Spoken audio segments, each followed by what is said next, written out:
Speaker, I don't want to ruin your reputation, but I look forward to working with you. And I want to congratulate the new leader of the House Democrats, the first African-American minority leader in history, Hakeem Jeffries.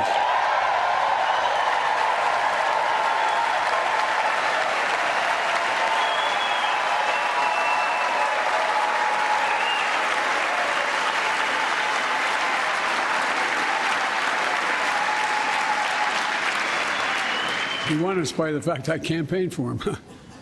Congratulations to the longest-serving leader in the history of the United States Senate, Mitch McConnell. Where are you, Mitch?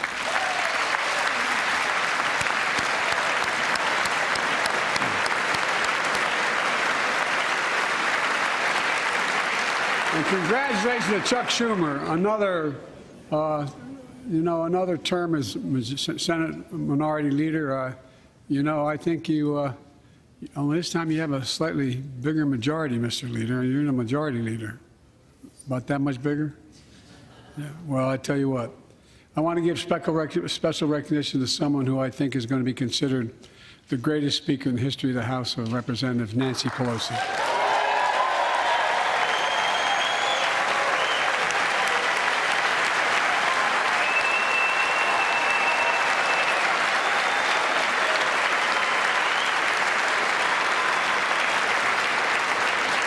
Folks, the story of America is a story of progress and resilience, of always moving forward, of never, ever giving up.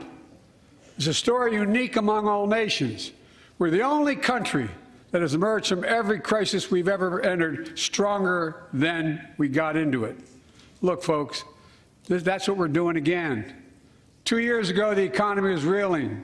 I stand here tonight after we've created, with the help of many people in this room, 12 million new jobs, more jobs created in 2 years than any president's created in 4 years, because of you all, because of the American people. 2 years ago,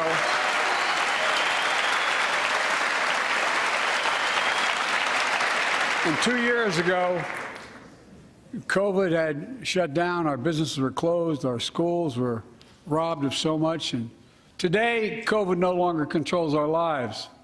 And 2 years ago, democracy faced its greatest threat to the Civil War. And today, though bruised, our democracy remains unbowed and unbroken.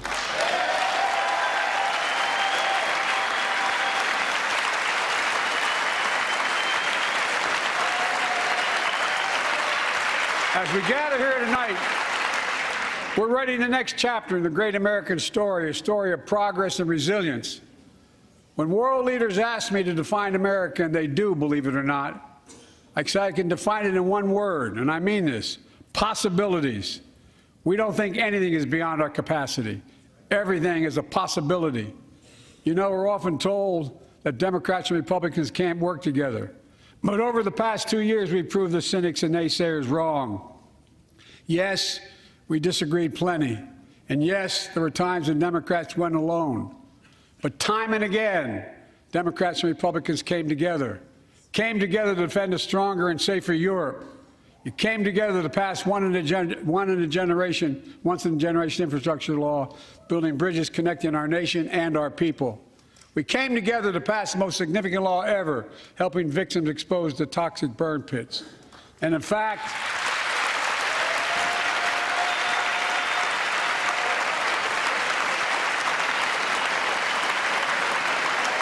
it was important.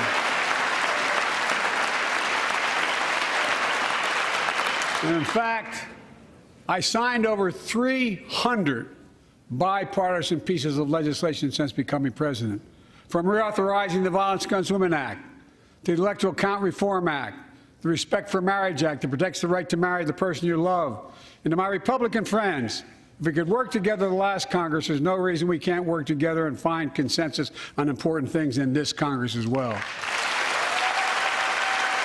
I think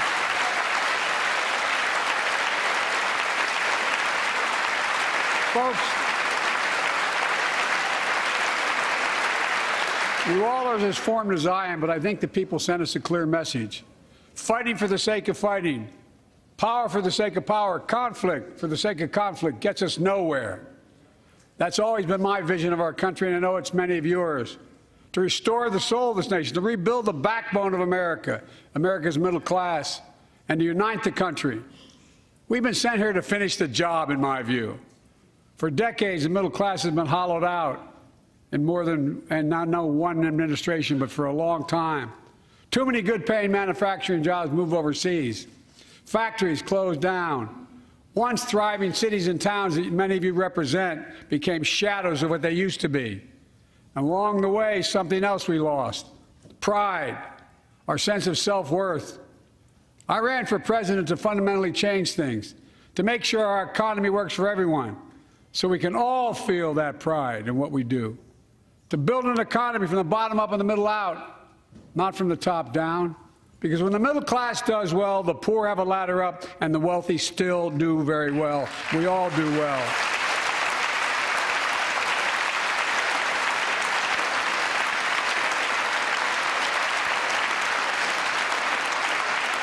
I know a lot of you always kid me for always quoting my dad, but my dad used to say, Joey, a job's about a lot more than a paycheck. He really would say this. It's about a lot more than a paycheck. It's about your dignity. It's about respect. It's about being able to look your kid in the eye and say, honey, it's going to be okay, and mean it. Well, folks, so let's look at the results. We're not finished yet by any stretch of the imagination, but unemployment rate is at 3.4%, a 50-year low.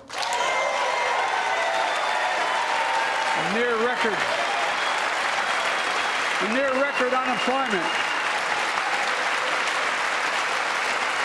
Near record unemployment for black and Hispanic workers. We've already created, your help, 800,000 good-paying manufacturing jobs, the fastest growth in 40 years. And where is it written? Where is it written that America can't lead the world in manufacturing? And I don't know where that's written. For too many decades, we imported projects and exported jobs. Now, thanks to what you've all done, we're exporting American products and creating American jobs. Folks, inflation has been a global problem because the pandemic disrupted our supply chains, and Putin's unfair and brutal war in Ukraine disrupted energy supplies as well as food supplies, blocking all that grain in Ukraine. But we're better positioned than any country on earth right now. But we have more to do. But here at home, inflation is coming down. Here at home, gas prices are down $1.50 from their peak. Food inflation is coming down, not fast enough, but coming down. Inflation has fallen every month for the last 6 months, while take-home pay has gone up. Additionally, over the last 2 years, a record 10 million Americans applied to start new businesses. 10 million. And by the way, every time someone starts a small business is an act of hope. And Madam Vice President, I want to thank you for leading that effort to ensure that small businesses have access to capital and the historic laws we enacted that are going to just come into being. Standing here last year, I shared with you a story of American genius and possibilities. Semiconductors, small computer chips the size of a fingerprint that power everything from cell phones to automobiles and so much more. These chips were invented in America. Let's get that straight. They were invented in America. We used to make 40% of the world's chips. In the last several decades, we lost our edge. We're down to only producing 10%. We all saw what happened during the pandemic when chip factories shut down overseas. Today's automobiles need 3,000 chips, each of those automobiles. But American automobiles couldn't make enough cars because there weren't enough chips. Car prices went up, people got laid off, so did everything from refrigerators to cell phones. We can never let that happen again. That's why we came together to pass the Bipartisan Chips and Science Act.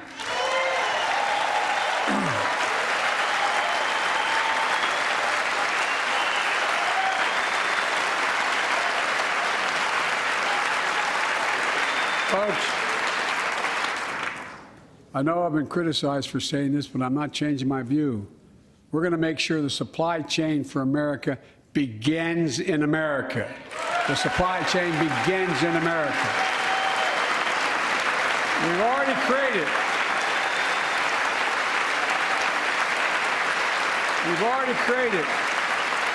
800,000 new manufacturing jobs without this law, before the law kicks in. With this new law, we're going to create hundreds of thousands of new jobs across the country. And I mean all across the country, throughout not just the coast, but through the middle of the country as well. That's going to come from companies that have announced more than $300 billion in investment in American manufacturing over the next few years. Outside of Columbus, Ohio, Intel is building semiconductor factories on 1,000 acres, literally a field of dreams. It's going to create 10,000 jobs, that one investment, 7,000 construction jobs, 3,000 jobs in those factories once they're finished. They call them factories. Jobs paying an average of $130,000 a year, and many do not require a college degree.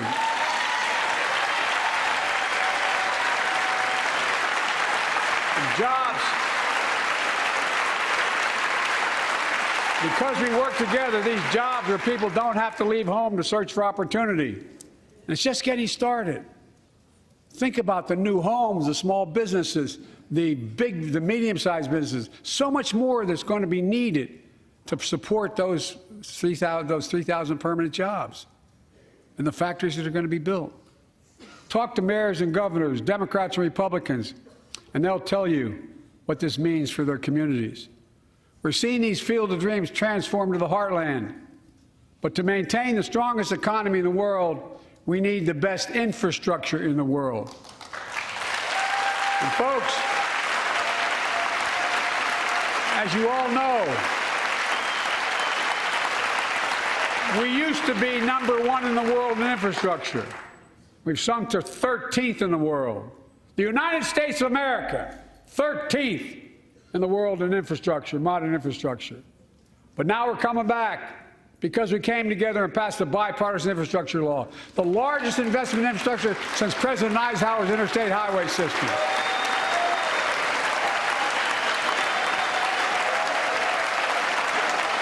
And folks, already we've funded over 20,000 projects, including major airports from Boston to Atlanta to Portland.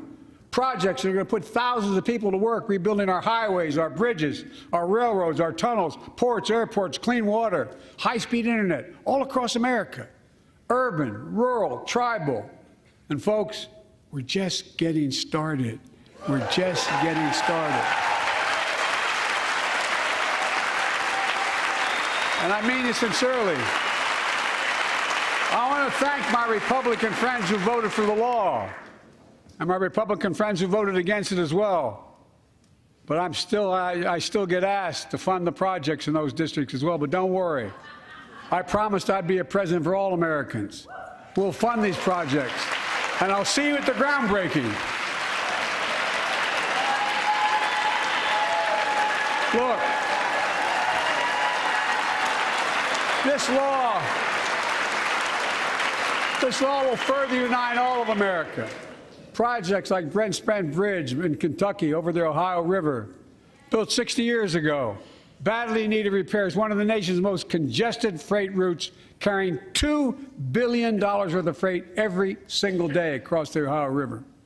And folks, I've been talking about fixing it for decades, but we're really finally going to get it done. Yes. I went there last month with Democrats and Republicans, and from both states, to deliver a commitment of $1.6 billion for this project. And while I was there, I met a young woman named Sarah, who's here tonight. I don't know where Sarah is. Is she up in the box? I don't know. Sarah, how are you? Well, Sarah, for 30 years,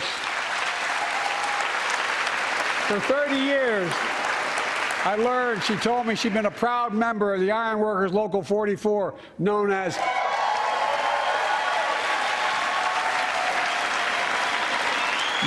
the Cowboys in the Sky. The folks who built built Cincinnati's skyline. Sarah said she can't wait to be 10 stories above the Ohio River building that new bridge. God bless her. That's pride. And that's what we're also building. We're building back pride. Look, we're also replacing poisonous lead pipes that go into 10 million homes in America, 400,000 school and child care centers. So every child in America can drink the water instead of having permanent damage to their brain. Look, we're making sure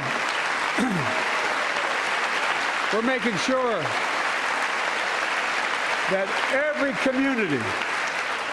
community in America has access to affordable high-speed internet. No parent should have to drive by McDonald's parking lot to help them do their homework online with their kids, which many thousands were doing across the country. And when we do these projects, and again I get criticized for this, but I make no excuses for it, we're going to buy American. We're going to buy America. Folks,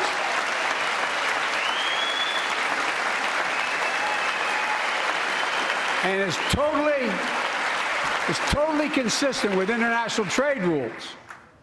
Buy America has been the law since 1933, but for too long, past administrations, Democrat and Republican, have fought to get around it.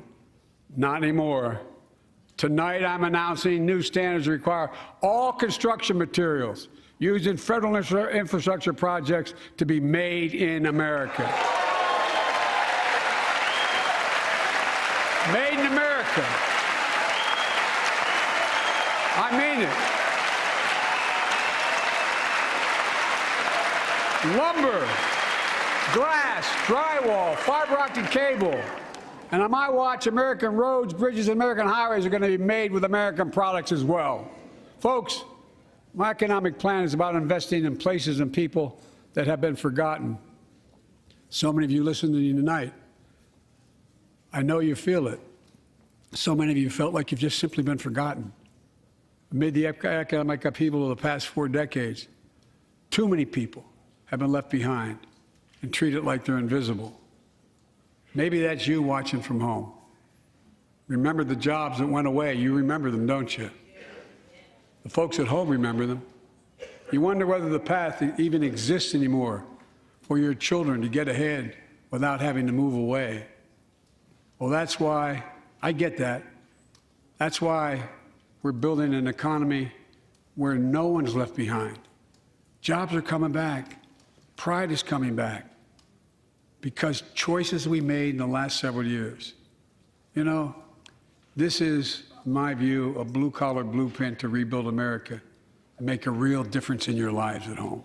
For example, too many of you lay in bed at night like my dad did, staring at the ceiling, wondering what in God's name happens if your spouse gets cancer or your child gets deadly ill, or something happens to you. What are you going to have? You get money to pay for those medical bills? Or are you going to have to sell the house or try to get a second mortgage on it? I get it. I get it. With the Inflation Reduction Act that I signed into law, we're taking on powerful interests to bring health care costs down so you can sleep better at night with more security. You know, we pay more for prescription drugs than any nation in the world. Let me say it again. We pay more for prescription drugs than any major nation on earth. For example, 1 in 10 Americans has diabetes. Many of you in this chamber do, and in the audience. But every day, millions need insulin to control their diabetes so they can literally stay alive. Insulin's been around for over 100 years. The guy who invented it didn't even patent it because he wanted it to be available for everyone. It cost the drug companies roughly $10 a vial to make that insulin. Packaging and all, you may get up to $13. But Big Pharma has been unfairly charging people hundreds of dollars, $400 to $500 a month, making record profits. Not anymore. Not anymore.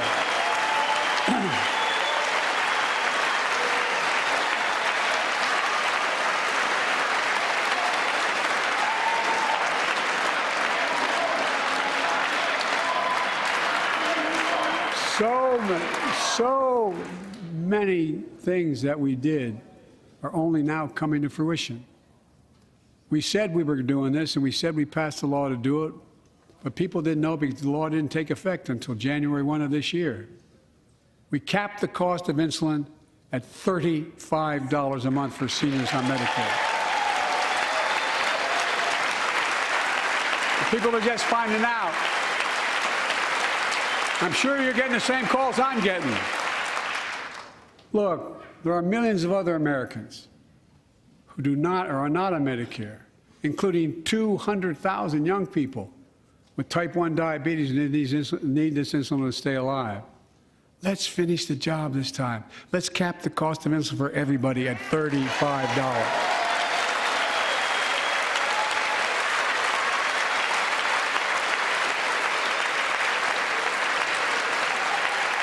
Folks, and Big Pharma is still going to do very well, I promise you all. I promise you they're going to do very well. This law also caps, and won't even go into effect until 2025, costs, out-of-pocket drug costs for seniors on Medicare at a maximum of $2,000 a year. You don't have to pay more than $2,000 a year, no matter how much your drug costs are. Because you know why? You all know it. Many of you, like many in my family, have cancer. You know the drugs can range from $10,000, $11,000, $14,000, $15,000 for the cancer drugs. If drug prices rise faster than inflation, drug companies are going to have to pay Medicare back the difference. We're finally giving Medicare the power to negotiate drug prices. Bringing down prescription drug costs doesn't just save seniors money, it cuts the federal deficit by billions of dollars, by hundreds of billions of dollars, because these prescription drugs are drugs purchased by Medicare to keep their commitment to the seniors. Well, guess what? Instead of paying $400 or $500 a month, you're paying $15. That's a lot of savings for the federal government. And by the way, why wouldn't we want that? Now some members here are threatening, and I know it's not an official party position, so I'm going to exaggerate, but threatening to repeal the Inflation Reduction Act. As my coach, that's okay, that's fair. As my football coach used to say, lots of luck in your senior year. Make no mistake, if you try anything to raise the cost of prescription drugs, I will veto it. Look,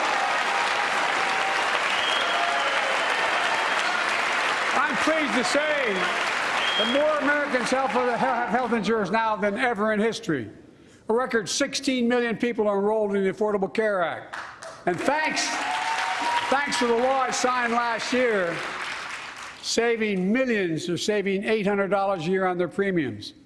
And by the way, that law was written and the benefit expires in 2025. So my plea to some of you, at least in this audience, let's finish the job and make these savings permanent.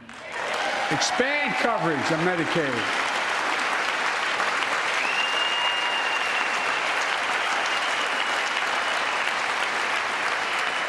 Look, the Inflation Reduction Act is also the most significant investment ever in climate change.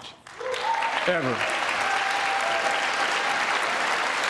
Lowering utility bills, creating American jobs, leading the world to a clean energy future. I visited the devastating aftermath of record floods, droughts, storms, and wildfires from Arizona to Mexico to all the way up to the Canadian border.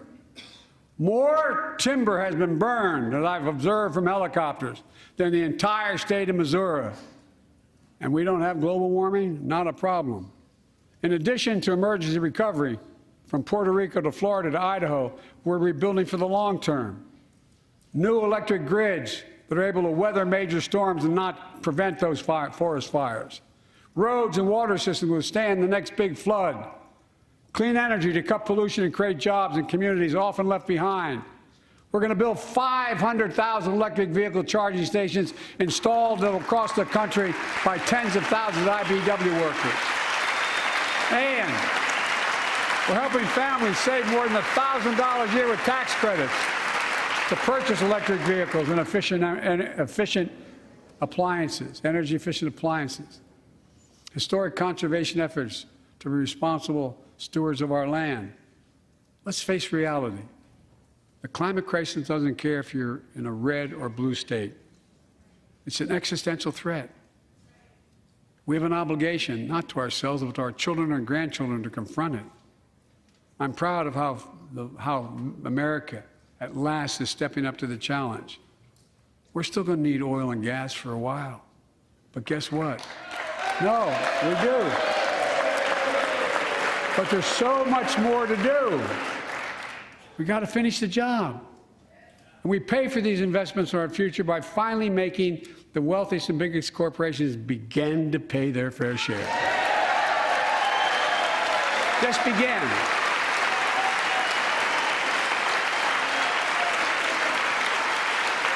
Look, I'm a capitalist, but pay your fair share. I think a lot of you at home agree with me and many people that you know. The tax system is not fair. It is not fair.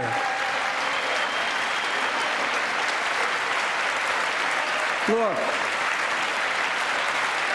the idea that in 2020, 55 of the largest corporations in America, the Fortune 500, made $40 billion in profits and paid zero in federal taxes? Zero?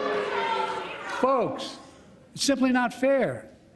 But now, because of the law I signed, billion-dollar companies have to pay a minimum of 15%. God love them. 15%. That's less than a nurse pays.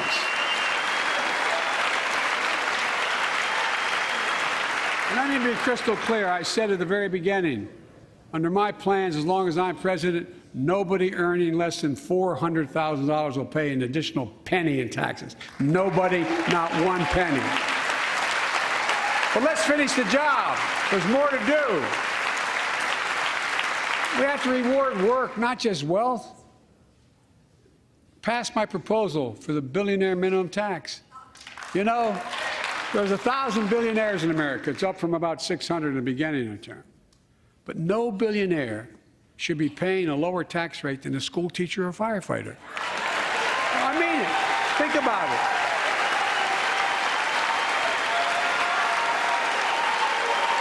I mean, look.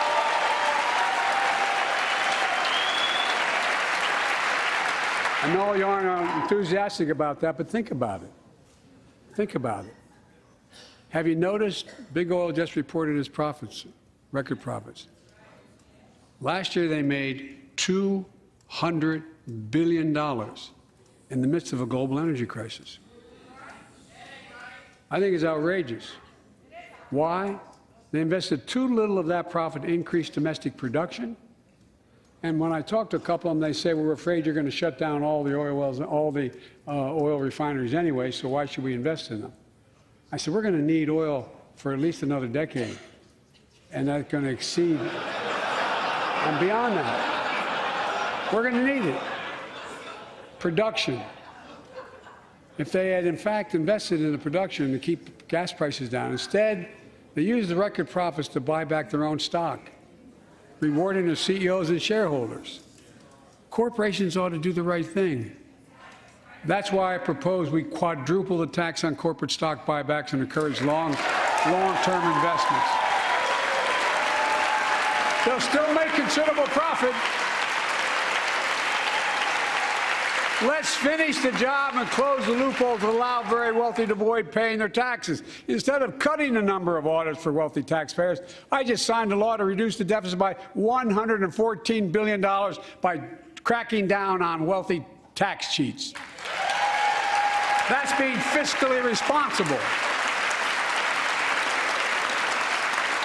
In the last 2 years, my administration has cut the deficit by more than $1.7 trillion. the largest deficit reduction in American history. Under the previous administration, the American deficit went up 4 years in a row. Because those record deficits, no president added more to the national debt in any 4 years than my predecessor. Nearly 25% of the entire national debt that took over 200 years to accumulate was added by just one administration alone, the last one. They're the facts. Check it out. Check it out. How did Congress respond to that debt? They did the right thing. They lifted the debt ceiling 3 times without preconditions or crisis.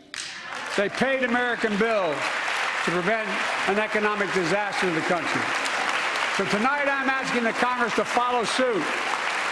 Let's commit here tonight to the full faith and credit of the United States of America will never, ever be questioned. So some of my Republican friends want to take the economy hostage. I get it, unless I agree to their economic plans. All of you at home should know what those plans are. Instead of making the wealthy pay their fair share, some Republicans want Medicare and Social Security to sunset. I'm not saying it's a majority.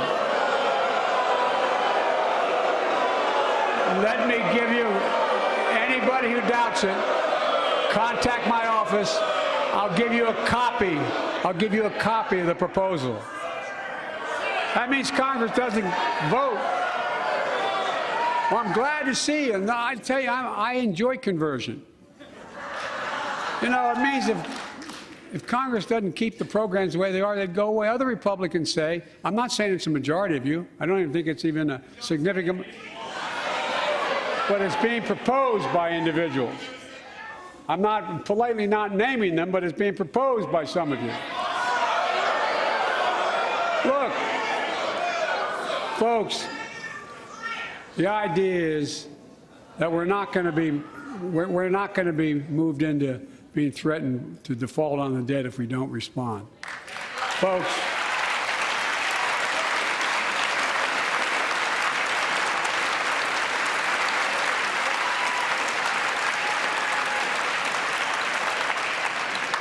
Folks, as we all apparently agree, Social Security and Medicare is off the books now, right? They're not to be sponsored.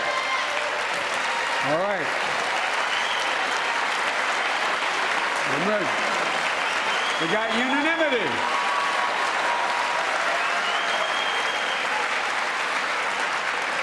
Social Security and Medicare are a lifeline for millions of seniors. Americans have to pay into them from the very first paycheck they started. So tonight, let's all agree, and we apparently are. Let's stand up for seniors.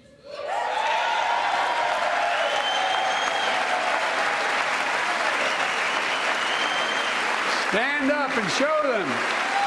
We will not cut Social Security. We will not cut Medicare. Those benefits belong to the American people. They earned it. And if anyone tries to cut Social Security, which apparently no one's going to do, and if anyone tries to cut Medicare, I'll stop them. I'll veto it.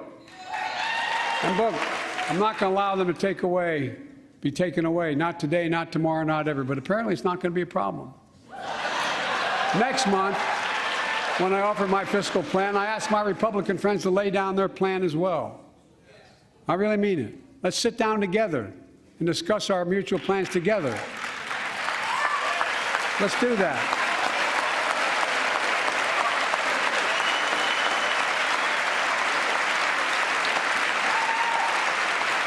I can tell you, the plan I'm going to show you is going to cut the deficit by another $2 trillion. And it won't cut a single bit of Medicare or Social Security. In fact, we're going to extend the Medicare Trust Fund at least 2 decades, because that's going to be the next argument. How do we keep it solvent, right? Well, we'll not raise tax on anyone making under 400 grand, but we'll pay for it the way we talked about tonight, by making sure that the wealthy and big corporations pay their fair share. Look. Here's the deal. They aren't just taking advantage of the tax code. They're taking advantage of you, the American consumer. Here's my message to all of you out there. I have your back. We're already preventing Americans from receiving surprise medical bills, stopping $1 billion surprise bills per month so far. We're protecting seniors' life savings by cracking down on nursing homes that commit fraud, endanger patient safety, prescribe drugs that are not needed. Millions of Americans can now save thousands of dollars because they can finally get a hearing aid over the counter without a prescription. Look, capitalism without competition is not capitalism. It's extortion. It's exploitation. Last year, I cracked down with the help of many of you on foreign shipping companies that were making you pay higher prices for every good coming into the country. I signed a bipartisan bill to cut shipping costs by 90%, helping American farmers, businessmen, and consumers. Let's finish the job. Pass the bipartisan legislation to strengthen antitrust enforcement and prevent big online platforms from giving their own products an unfair advantage.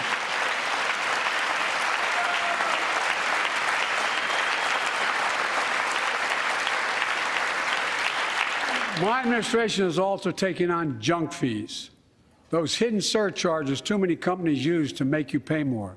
For example, we're making airlines show you the full ticket price up front, refund your money if your flight is canceled or delayed. We've reduced exorbitant bank overdrafts by saving consumers more than $1 billion a year. We're cutting credit card late fees by 75%, from $30 to $8. Look, junk fees may not matter to the very wealthy, but they matter to most other folks in homes like the one I grew up in, like many of you did. They add up to hundreds of dollars a month. They make it harder for you to pay your bills or afford that family trip. I know how unfair it feels when a company overcharges you and gets away with it. Not anymore. We've written a bill to stop it all. It's called the Junk Fee Prevention Act. We're going to ban surprise resort fees that hotels charge on your bill. Those fees can cost you up to $90 a night at hotels that aren't even resorts. The idea that cable, internet, and cell phone companies can charge you $200 or more if you decide to switch to another provider. Give me a break. We can stop service fees on tickets to concerts and sporting events and make companies disclose all the fees up front. And we'll prohibit airlines from charging $50 round trip for a family just to be able to sit together. Baggage fees are bad enough. Airlines can't treat your child like a piece of baggage. Americans are tired of being. We're tired of being played for suckers. So pass the Junk Fee Prevention Act so companies stop ripping us off. For too long, workers have been getting stiffed, but not anymore. We're beginning to restore the dignity of work. For example, I should have known this, but I didn't until 2 years ago. 30 million workers have to sign non-compete agreements for the jobs they take. 30 million. So a cashier at a burger place can't walk across town and take the same job at another burger place and make a few bucks more. It just changed. But they just changed it because we exposed it. That was part of the deal, guys. Look it up. But not anymore. We're banning those agreements so companies have to compete for workers and pay them what they're worth.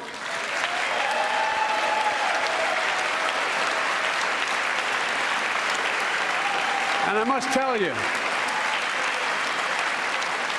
this is bound to get a response from my friends on my left but the right. I'm so sick and tired of companies breaking the law by preventing workers from organizing. Pass the PRO Act, because business have a right, workers have a right to form a union. And let's guarantee all workers have a living wage. Let's make sure working parents can afford to raise a family with sick days, paid family medical leave, affordable child care. That's going to enable millions of more people to go and stay at work. And let's restore the full child tax credit, which gave tens of millions of parents some breathing room and cut child poverty in half to the lowest level in history. And by the way, when we do all these things, we increase productivity. We increase economic growth. So let's finish the job and get more families access to affordable, quality housing. Let's get seniors who want to stay in their homes the care they need to do so. Let's give more breathing room to millions of family caregivers looking after their loved ones. Pass my plan so we get seniors and people with disabilities the home care and services they need. And support the workers who are doing God's work. These plans are fully paid for, and we can afford to do them. Restoring the dignity of work means making education an affordable ticket to the middle class. You know, when we made public education, 12 years of it, universal in the last century, we made the best educated, best paid, we became the best educated, best paid nation in the world. But the rest of the world's caught up. It's caught up. Jill, my wife, who teaches full-time, has an expression. I hope I get it right, kid. Any nation that out-educates us is going to out-compete us. Any nation that out-educates is going to out-compete us. Folks, we all know 12 years of education is not enough to win the economic competition of the 21st century. We want to have the best educated workforce. Let's finish the job by providing access to preschool for 3 and 4 years old. Studies show that children who go to preschool are nearly 50% more likely to finish high school and go on to earn a 2- or 4-year degree, no matter their background they came from. Let's give public school teachers a raise.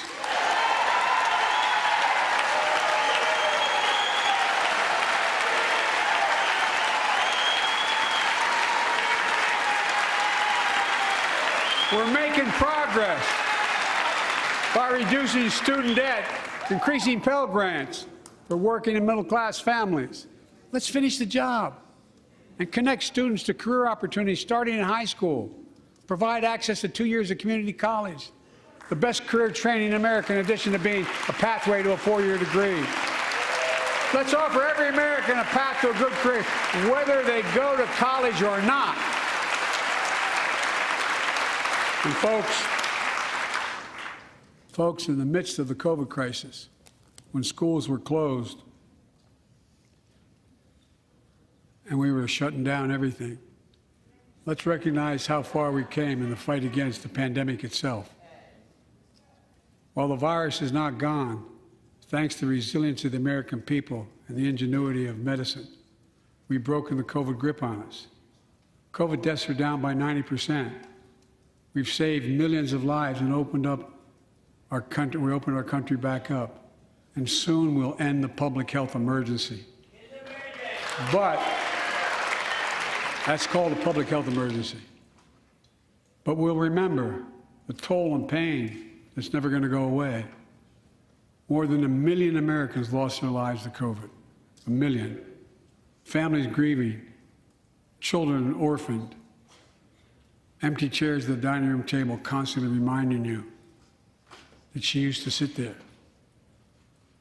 Remembering them, we remain vigilant. We still need to monitor dozens of variants and support new vaccines and treatments. So Congress needs to fund these efforts and keep America safe. And as we emerge from this crisis stronger, we're also got to double down on prosecuting criminals who stole relief money meant to keep workers and small businesses afloat.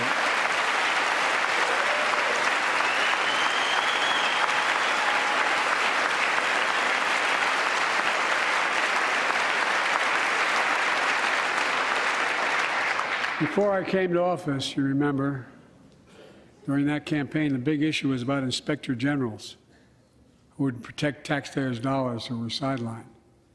They were fired. Many people said we don't need them. And fraud became rampant. Last year, I told you the watchdogs are back. Since then, we've recovered billions of taxpayers' dollars. Now let's triple the anti-fraud strike force going after these criminals, double the statute of limitations on these crimes, and crack down on identity fraud by criminal syndicates stealing billions of dollars from the American people. And the data shows that for every dollar we put into fighting fraud, the taxpayers get back at least 10 times as much. It matters. It matters. Look, COVID left its scars, like the spike in violent crime in 2020, the first year of the pandemic. We have an obligation to make sure all people are safe. Public safety depends on public trust, as all of us know. But too often that trust is violated. Joining us tonight are the parents of Tyre Nichols. Welcome.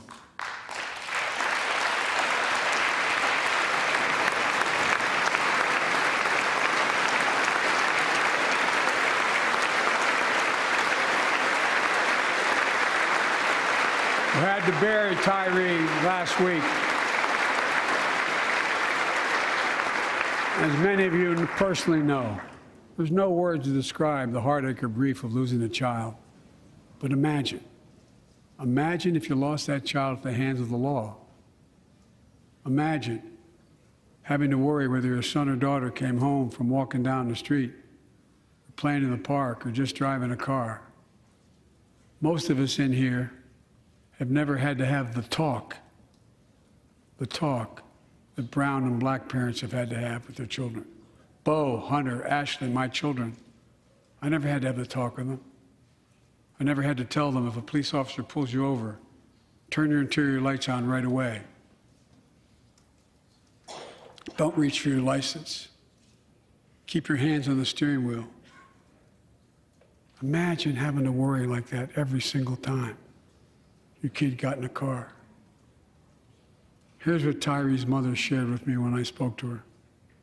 When I asked her how she finds the courage to carry on and speak out.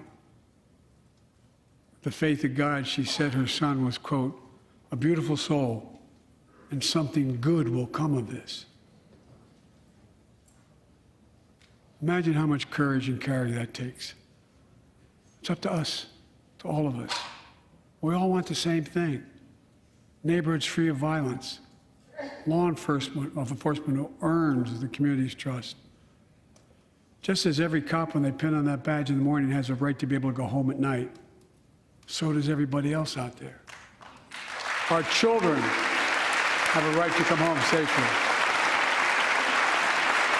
Equal protection under the law is a covenant we have with each other in America. We know police officers put their lives on the line every single night and day. And we know we ask them in many cases to do too much, to be counselors, social workers, psychologists, responding to drug overdoses, mental health crises, and so much more. In one sense, we ask much too much of them.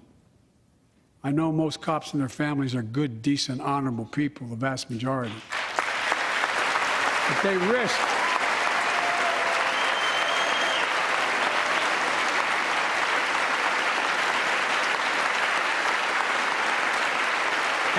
their lives every time they put that shield on.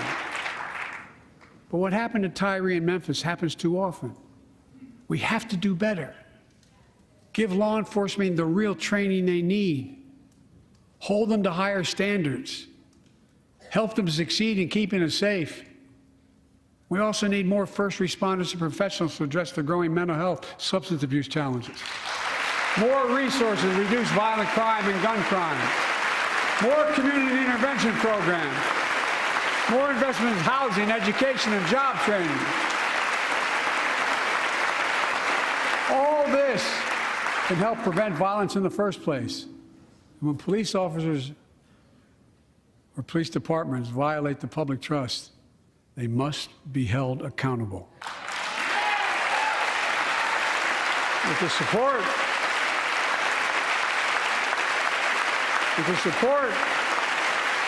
of the families of victims, civil rights groups, and law enforcement, I signed an executive order for all federal officers, banning chokeholds, restricting no-knock warrants, and other key elements of the George Floyd Act. Let's commit ourselves to make the words of Tyler's mom true. Something good must come from this. Something good. And all of us,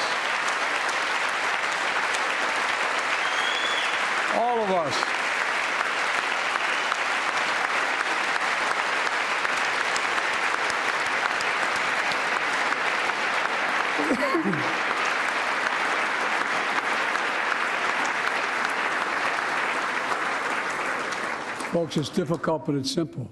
All of us in this chamber, we need to rise to this moment. We can't turn away. Let's do what we know in our hearts that we need to do. Let's come together to finish the job on police reform. Do something. Do something.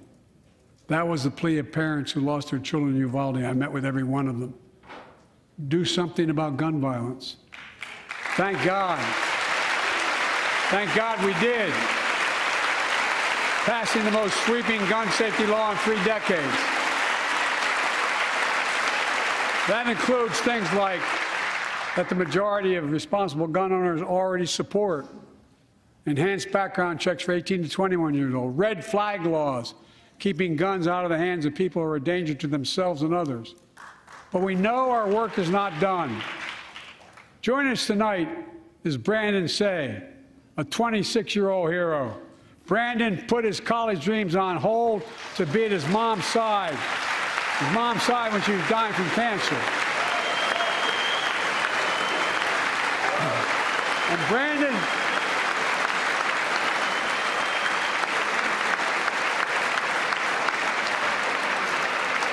now works at the dance studio started by his grandparents. And 2 weeks ago, during the Lunar New Year celebrations, he heard the studio door close, and he saw a man standing there pointing a semi-automatic pistol at him. He thought he was going to die, but he thought about the people inside. And in that instant, he found the courage to act and wrestled a semi-automatic pistol away from the gunman who had already killed 11 people in another dance studio. 11. He saved lives. It's time we do the same. Ban assault weapons now. Ban them now. Once and for all.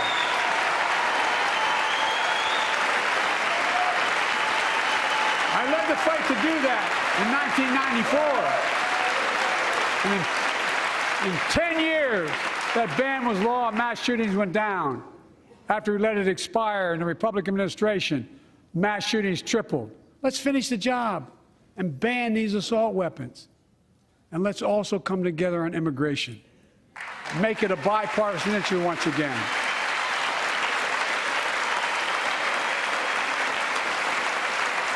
We know we now have a record number of personnel working to secure the border, arresting 8,000 human smugglers, seizing over 23,000 pounds of fentanyl in just the last several months. We've launched a new border plan last month. Unlawful migration from Cuba, Haiti, Nicaragua, and Venezuela has come down 97% as a consequence of that. But American border problems won't be fixed until Congress acts. If we don't pass my comprehensive immigration reform, at least pass my plan to provide the equipment and officers to secure the border.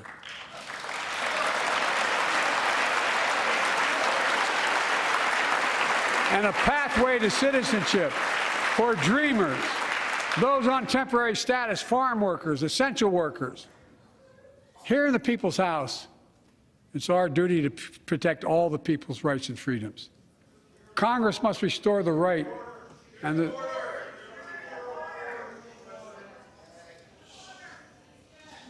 Congress must restore the right that was taken away in Roe v. Wade and protect Roe v. Wade.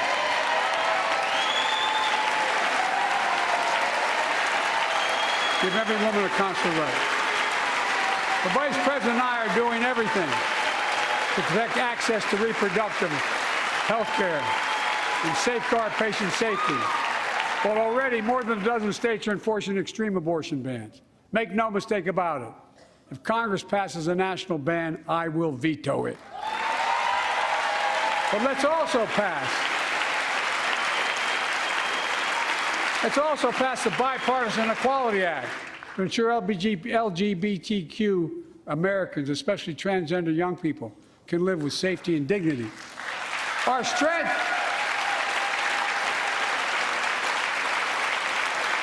strength is not just the example of our power, but the power of our example. Let's remember the world's watching, I spoke in this chamber 1 year ago, just days after Vladimir Putin unleashed his brutal attack against Ukraine. A murderous assault, evoking images of death and destruction Europe suffered in World War II. Putin's invasion has been a test for the ages, a test for America, a test for the world. Would we stand for the most basic of principles? Would we stand for sovereignty? Would we stand for the right of people to live free of tyranny? Would we stand for the defense of democracy? For such defense matters to us because it keeps peace and prevents open season on would-be aggressors and threatens our prosperity. 1 year later, we know the answer. Yes, we would, and we did. We did. And together, we did what America always does at our best. We led. We united NATO. We built a global coalition. We stood against Putin's aggression. We stood with the Ukrainian people. Tonight, we're once again joined by Ukraine's ambassador to the United States. She represents not just her nation, but the courage of her people. Our ambassador is here, united. We're united in our support of your country. Will you stand so we can all take a look at you? Thank you.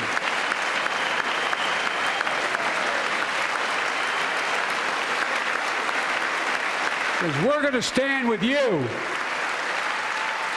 as long as it takes.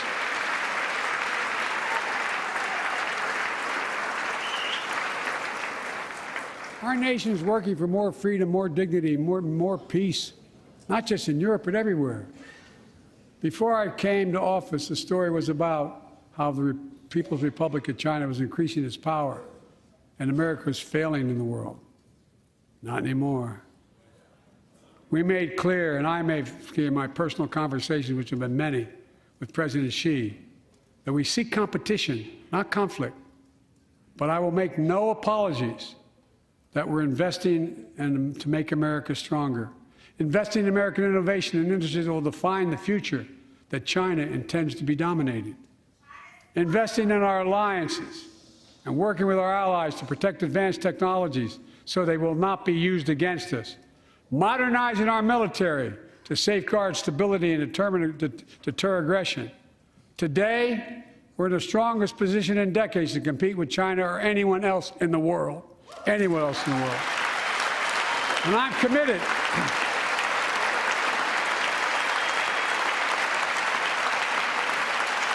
I'm committed to work with China where we can advance American interests and benefit the world. But make no mistake about it. As we made clear last week, if China threatens our sovereignty, we will act to protect our country, and we did.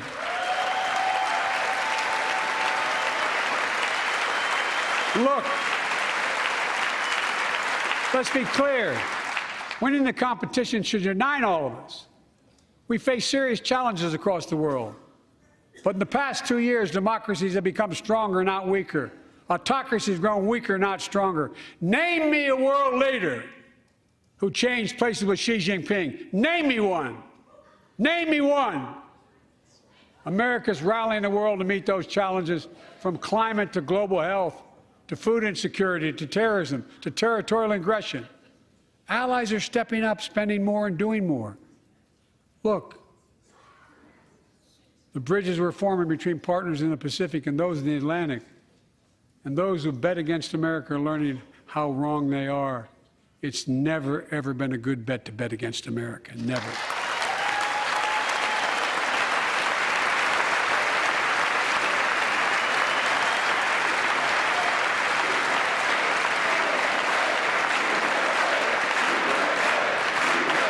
Well, when I came to office, most assured that bipartisanship assumed was impossible, but never believed it. That's why a year ago I offered a unity agenda to the nation as I stood here. We made real progress together.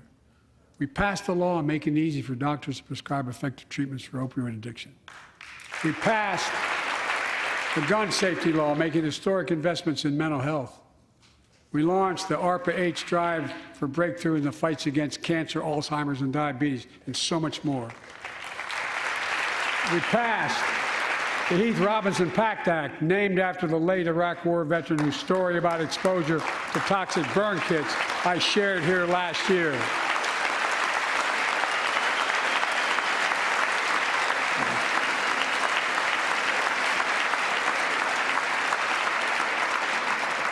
I understand something about those burn pits, but there's so much more to do.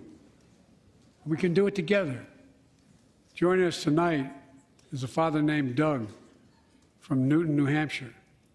He wrote Jill, my wife, a letter, and me as well, about his courageous daughter, Courtney. A contagious laugh, his sister's best friend, her sister's best friend. He shared a story all too familiar to millions of Americans and many of you in the audience. Courtney discovered pills in high school. It spiraled into addiction and eventually death from a fentanyl overdose. She was just 20 years old. Describing the last 8 years without her, Doug said, "There's no worse pain." Yet their family has turned pain to purpose, working to end the stigma and change laws. He told us he wants to start a journey toward American recovery. Doug, we're with you. Fentanyl is killing more than 70,000 Americans a year.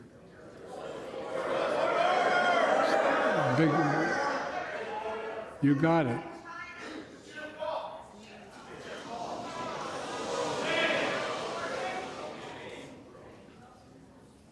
So let's launch a major surge to stop fentanyl production in the sale and trafficking, with more drug detection machines, inspection cargo, stop pills and powder at the border. Working with couriers like FedEx to inspect more packages for drugs. Strong penalties to crack down on fentanyl trafficking. Second, let's do more on mental health, especially for our children. When millions of young people are struggling with bullying, violence, trauma, we give them greater access to mental health care at their schools. We must finally hold social media companies accountable for experimenting they're doing running children for profit. It's time to pass bipartisan legislation to stop big tech from collecting personal data on our kids and teenagers online, ban targeted advertising to children, and impose stricter limits on the personal data that companies collect on all of us. Third, let's do more to keep this nation's one truly sacred obligation, to equip those we send into harm's way and care for them and their families when they come home. Job training, job placement for veterans and their spouses as they come to return to civilian life. Helping veterans afford their rent, because no one should be homeless in America, especially someone who served the country.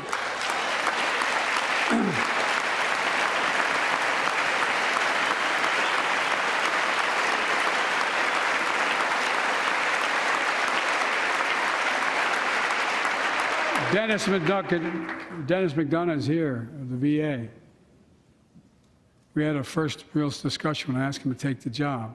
I'm glad he did. We were losing up to 25 veterans a day on suicide. Now we're losing 17 a day to the silent scourge of suicide. 17 veterans a day are committing suicide. More than all the people being killed in the wars. Folks, VA is doing everything it can, including expanding mental health screening, proven programs that recruits veterans to help other veterans understand what they're going through, get them the help they need. We got to do more. And fourth, last year, Jill and I reignited the cancer moonshot that I was able to start with President Obama asked me to lead our administration on this issue. Our goal is to cut the cancer death rates at least by 50% in the next 25 years. Turn more cancers from death sentences to treatable diseases. Provide more support for patients and their families. It's personal to so many of us in this audience. Joining us are Morris and Candice, an Irishman and the daughter of immigrants from Panama. They met and fell in love in New York City and got married in the same chapel Jill and I got married in New York City. kindred spirits. He wrote us a letter about his little daughter, Ava, and I saw her just before I came over. She was just a year old when she was diagnosed with rare kidney disease, cancer. After 26 blood transfusions, 11 rounds of radiation, 8 rounds of chemo, 1 kidney removed, given a 5% survival rate. He wrote how in the darkest moments he thought, if she goes, I can't stay. Many of you have been through that as well. Jill and I understand that like so many of you. And he read Jill's book describing our family's cancer journey and how we tried to steal moments of joy where we could with Bo. For them, that glimmer of joy was the half smile of their baby girl. It meant everything to them. They never gave up hope. Little Ava never gave up hope. She turns 4 next month. They just found out Ava's beating the odds, is on her way to being cured of cancer. And she's watching from the White House tonight if she's not asleep already. For the lives we can save,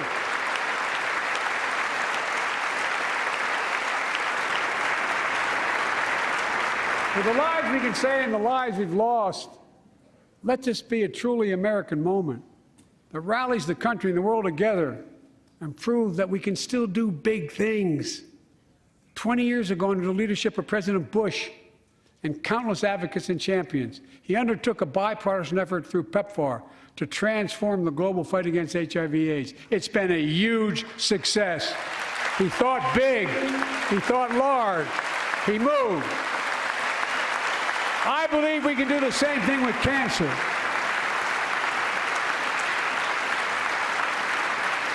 Let's end cancer as we know it. Cure some cancers once and for all. Folks, there's one reason why we've been able to do all of these things. Our democracy itself. It's the most fundamental thing of all. With democracy, everything's possible. Without it, nothing is. For the last few years, our democracy has been threatened and attacked, put at risk, put to the test in this very room on January the 6th. And then just a few months ago, an unhinged big lie assailed and unleashed a political violence, the home of the then Speaker of the House of Representatives, using the very same language the insurrectionists used as they stalked these halls and chanted on January 6th.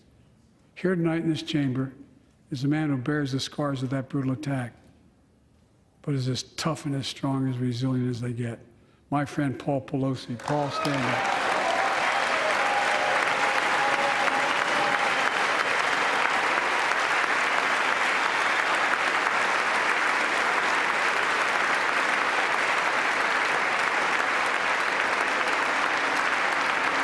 But such a heinous act should have never happened. We must all speak out. There's no place for political violence in America. We have to protect the right to vote, not suppress the fundamental right. Honor the results of our elections, not subvert the will of the people. We have to uphold the rule of law and restore trust in our institutions of democracy. And we must give hate and extremism in any form no safe harbor.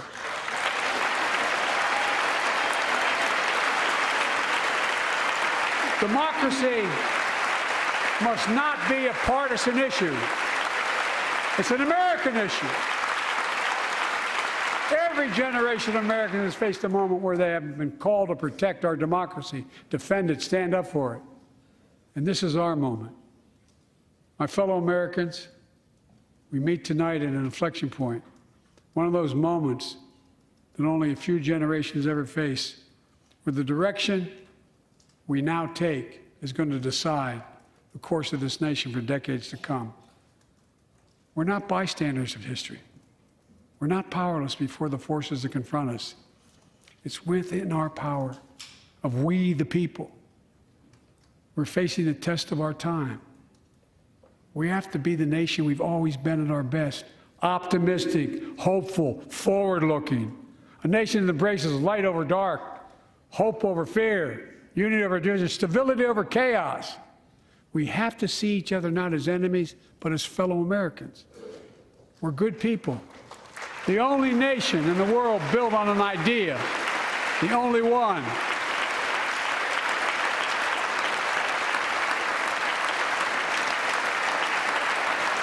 Other nations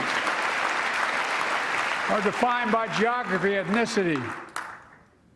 But we're the only nation based on an idea that all of us, every one of us, is created equal in the image of God. A nation that stands as a beacon to the world. A nation in a new age of possibilities. So I've come to fulfill my constitutional obligation to report in the State of the Union. And here's my report. Because the soul of this nation is strong, because the backbone of this nation is strong, because the people of this nation are strong, the State of the Union is strong.